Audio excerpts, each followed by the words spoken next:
Assalamualaikum warahmatullahi wabarakatuh. Alhamdulillah, Waalaikumsalam warahmatullahi alhamdulillahirrabbilalamin. Wassalatu wassalamu ala asrofil anbiya'i wal mursalin wa ala alihi washabihi rasulillahi ajma'in. Alhamdulillah, bersyukur kita kepada Allah Subhanahu wa taala yang telah melimpahkan rahmat dan karunia-Nya kepada kita sehingga kita dapat melaksanakan presentasi melalui Zoom pada hari ini. Salat berangkaikan salam, marilah sama-sama kita hadiahkan kepada Nabi kita, yakni Nabi Muhammad SAW, dengan lafaz doa, Allahumma sholli ala Sayyidina Muhammad wa ala ali Sayyidina Muhammad. Yang sama-sama kita hormati Ibu Rizky Utami sebagai dosen pengampu mata kuliah mikrobiologi, dan teman-teman yang akan mendengarkan presentasi kami kali ini.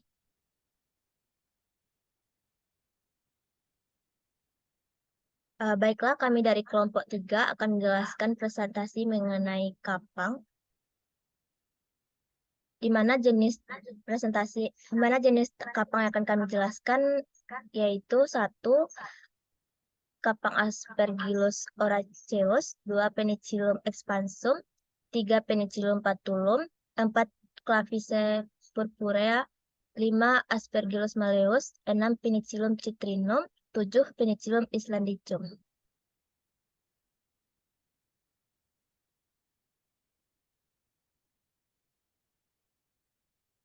Kelompok 3 terdiri dari 1. Luciana Devrianita, 2. Indah Karisma Juliza, yang ketiga Rahwanda Sagita Sauli, yang keempat Silmi Yunis, 5. Wiken Zelmias, 6. Zulaika, dan 7. Wanjelita.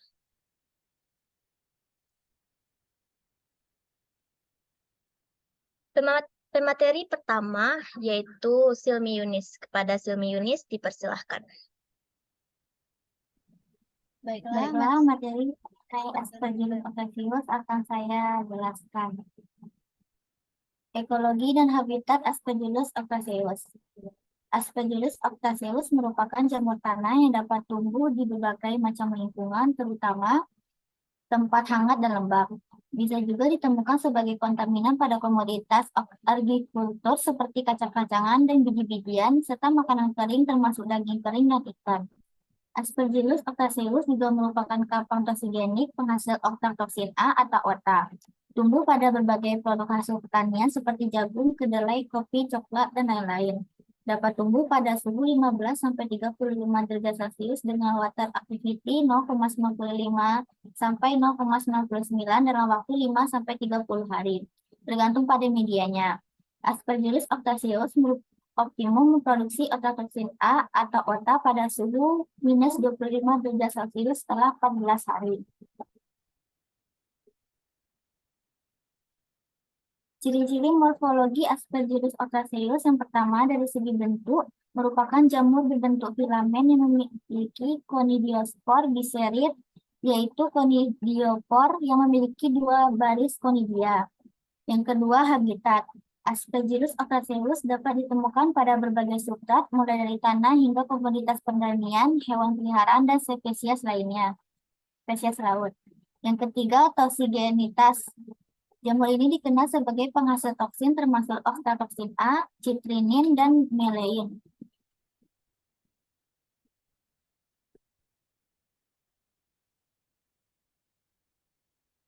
Aspergillus oraceus berkembang biak dengan menyebarkan spora di udara. Orang yang sensitif terhadap spora jamur mungkin mengalami reaksi alergi terhadapnya, terutama jika terpapar dalam waktu lama.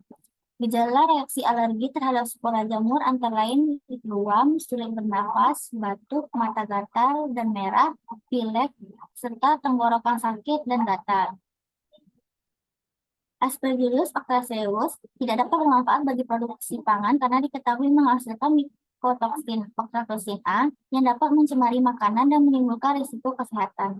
Oktantoksin A merupakan salah satu mikotoksin yang paling banyak mengontaminasi makanan dan dapat menyebabkan gangguan kesehatan seperti kerusakan ginjal dan kanker bila terakumulasi dalam produk makanan. Oleh karena itu, Aspergillus oraceus dianggap sebagai jamur pembusuk makanan dan kemampuannya dalam memproduksi mikotoksin memerlukan pertimbangan yang cermat dalam penggunaannya. Baiklah, sekian yang dapat saya sampaikan. Saya kembalikan ke moderator. Baiklah, terima kasih kepada Silmi Yunis. Materi kedua yaitu Lucy. Kepada Lucy dipersilahkan. Baik, Penicillium expansum. Penicillium expansum adalah jenis jamur biru yang menghasilkan mitotoksin pantulin yang mengkontaminasi pada apel dan sejenisnya. Menurut BSN, batas maksimum kandungan pantulin pada buah apel dalam kaleng, sari buah apel, dan minuman beralkohol yang terbuat dari apel adalah 50 mikrogram per kilogram.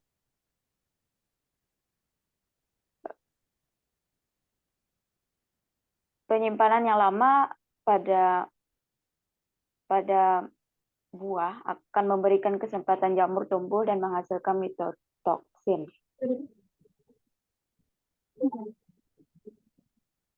Untuk mencegah keracunan pantulin, cara-cara tersebut dapat dilakukan. Yang pertama yaitu hindari mengkonsumsi apel yang rusak, seperti memar atau luka pada apel. Yang kedua, memanen buah apel saat matang yang tepat karena buah yang terlalu matang sangat rentan terkontaminasi. Yang ketiga, jaga kondisi permukaan luar apel dalam keadaan kering dan bersih, karena jamur tumbuh pada keadaan basah. Saya kembalikan kepada moderator.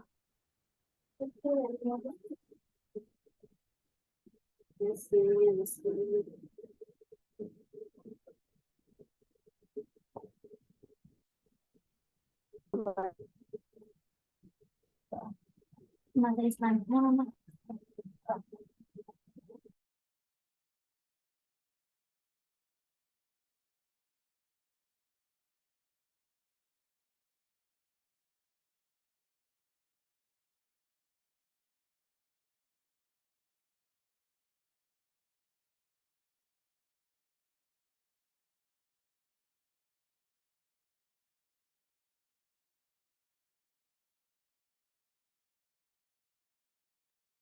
Baiklah, terima kasih kepada Luciana. Materi selanjutnya yaitu kepada Rahwanda. Pada Rahwanda dipersilahkan.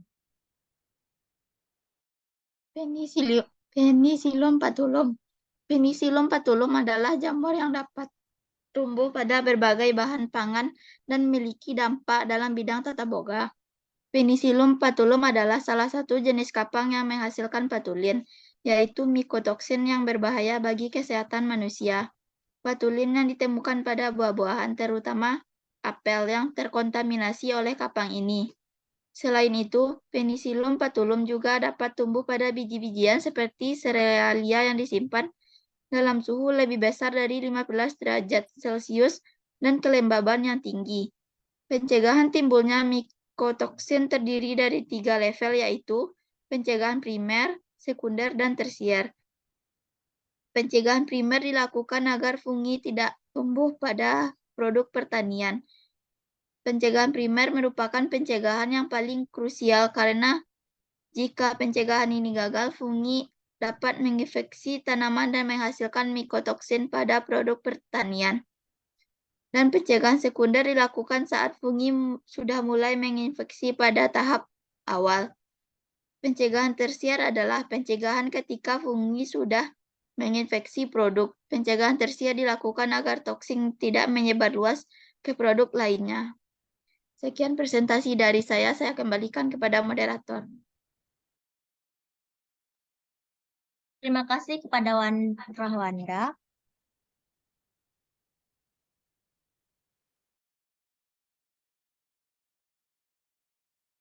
Baiklah, materi selanjutnya akan dipresentasikan oleh Weekend. Kepada Weekend dipersilahkan. Baiklah, terima kasih kepada moderator. Di sini saya akan menyampaikan materi tentang Claviceps purpurea. Claviceps purpurea adalah jamur yang menginfeksi gandum hitam, menghasilkan struktur pada biji-bijian yang disebut Scoterium atau ergot, yang mengandung alkaloid dalam jumlah besar seperti lysergic acid dimetimate atau LSD. Konsumsi roti yang terbuat dari tepung gandum hitam yang terkontaminasi. Sclerotia menimbulkan berbagai gejala, antara lain demam, halusinasi, bahkan kematian, tergantung pada jumlah alkaloid yang tertelan. Clavicea purpurea adalah jamur parasit yang umumnya tumbuh pada tanaman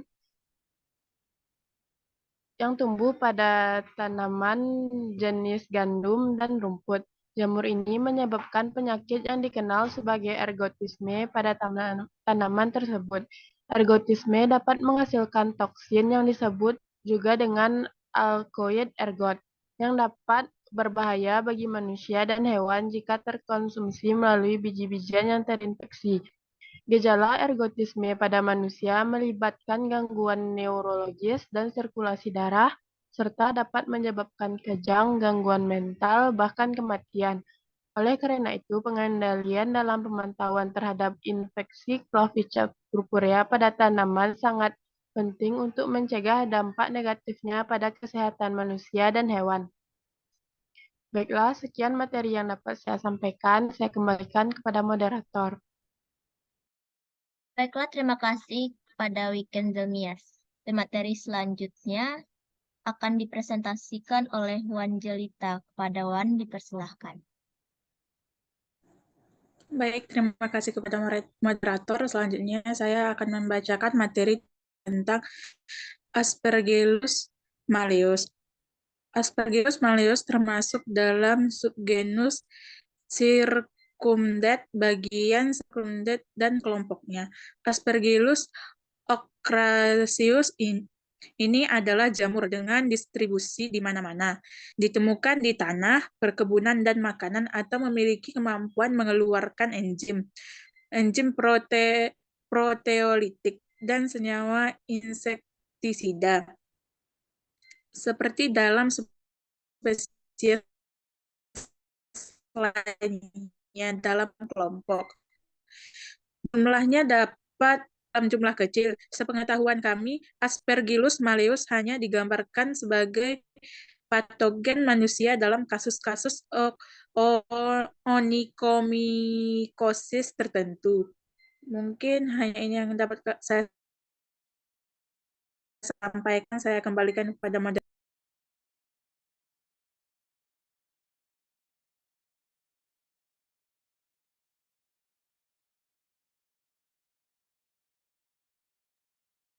Terima kasih kepada Wan Jelita. Materi selanjutnya akan saya jelaskan sendiri. Penicillium citrinum.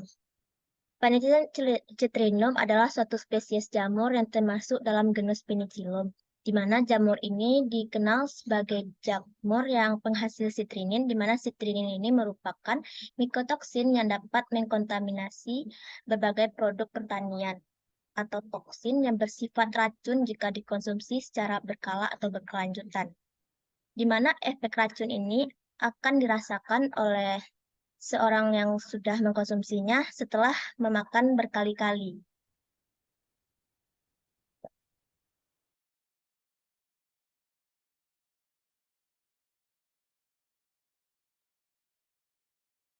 Habitat Penicillium citrinum. Penicillium citrinum sendiri dapat kita temukan di substrat seperti tanah, makanan yang terkontaminasi, biji-bijian seperti pada jagung, dan bahan organik lainnya. Jamur ini cenderung tumbuh pada kondisi lembab dan seringkali ditemukan pada bahan pangan yang tidak disimpan dengan baik atau pada kondisi lingkungan yang mendukung pertumbuhannya. Manfaat Penicillium citrinum. Manfaat Penicillium citrinum ada di bidang penelitian ilmiah, di mana Penicillium citrinum ini digunakan sebagai bahan penelitian studi tentang sifat-sifat metabolit sekunder dan kemampuan produksi bioaktif.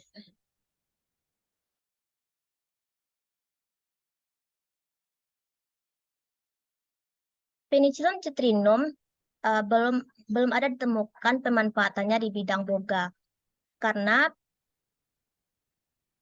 Penicillium citrinum ini disebutkan bersifat toksin atau racun dan harus dihindari jika terkena makanan. Sebuah peneliti mengatakan yaitu menurut penelitian Handajani tahun 2006, di mana penelitian ini menggunakan sampel petis udang mengenai kandungan aflatoksin.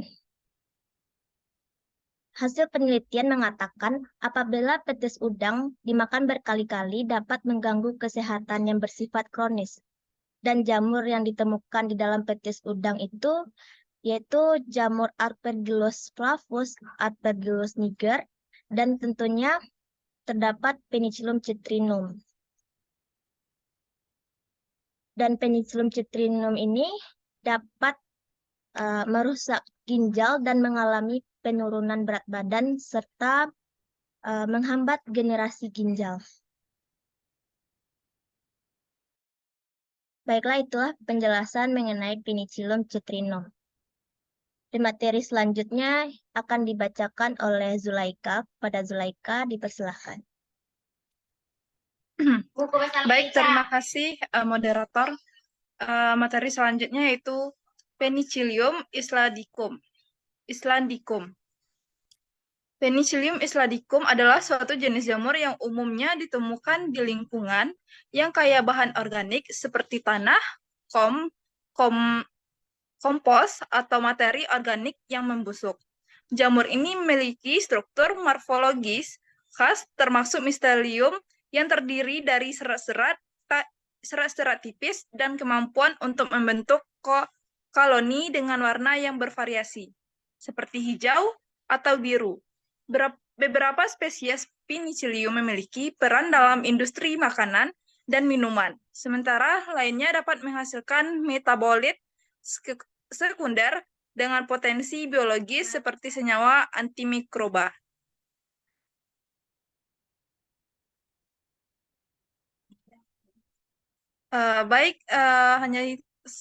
Hanya segitu materi yang dapat saya sampaikan, dan adapun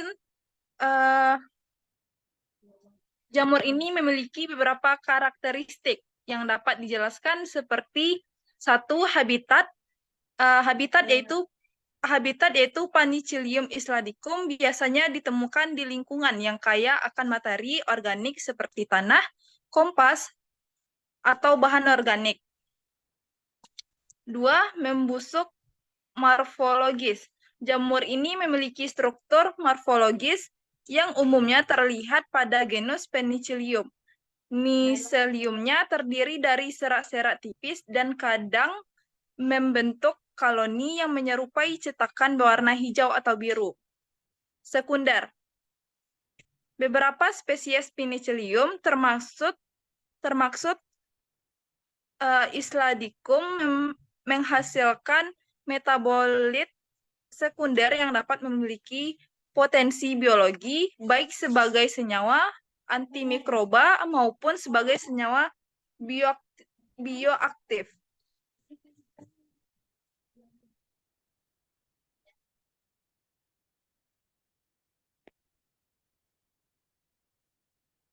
Keempat, peran dalam industri. Beberapa spesies Penicillium digunakan dalam industri makanan dan minuman, terutama dalam pembuatan keju seperti Roquefort dan Camembert, di mana jamur ini memberikan karakteristik rasa dan aroma tertentu pada produk akhir. Kelima, potensi medis. Beberapa stain Penicillium menghasilkan senyawa antibakteri dan anti jamur yang dapat memiliki potensi medis. Meskipun penelitian lebih lanjut mungkin diperlukan untuk memahami dan memanfaatkan potensi ini. Yang keenam, karakteristik genetik. Karakteristik genetik dan mekanisme reproduksi Penicillium islandicum juga dapat menjadi fokus penelitian untuk pemahaman lebih lanjut tentang biologi dan evolusi jamur ini.